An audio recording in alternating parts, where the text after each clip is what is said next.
கூட கஃபரல்லாஹ பிஹா மின் ஹதாயா, இந்த நேரத்திலெல்லாம் நம்முடைய பாவங்கள் மன்னிக்கப்படுகின்றது. அல்லாஹு அக்பர். நமக்கு கவலை ஏற்படும் போதெல்லாம் நாம் எவ்வளவு நேரம் கவலைப்படுகிறோமோ அவ்வளவு நேரமும் நம்முடைய பாவங்கள் மன்னிக்கப்பட்டு கொண்டே இருக்கின்றது.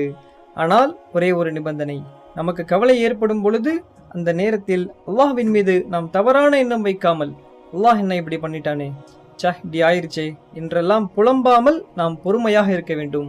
அந்த நேரத்தில் நாம் பொறுமையாக இருந்தால் நமக்கு அல்லாஹ் சோதனைகளை, கஷ்டங்களை, துன்பங்களை கொடுத்து அந்த நேரத்தில் நாம் பொறுமையாக இருந்தால் அதற்கான நன்மை அல்லாஹ் கொடுக்கின்றான்.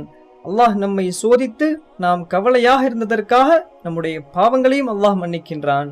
அல்லாஹு அக்பர். அல்லாஹ்வை போன்று இரக்கமுடையவன் யாருமே இல்லை. கவலை இல்லாமல் யாரும் இல்லை. கவலைப்படும் பொழுது அல்லாஹ்வை நினைப்பவர்களாக அல்லாஹ் நம்மை ஆக்குவானாக. ஆமீன் கூறுங்கள். அஸ்ஸலாமு அலைக்கும் வரஹ்மத்துல்லாஹி வபரகாத்துஹு.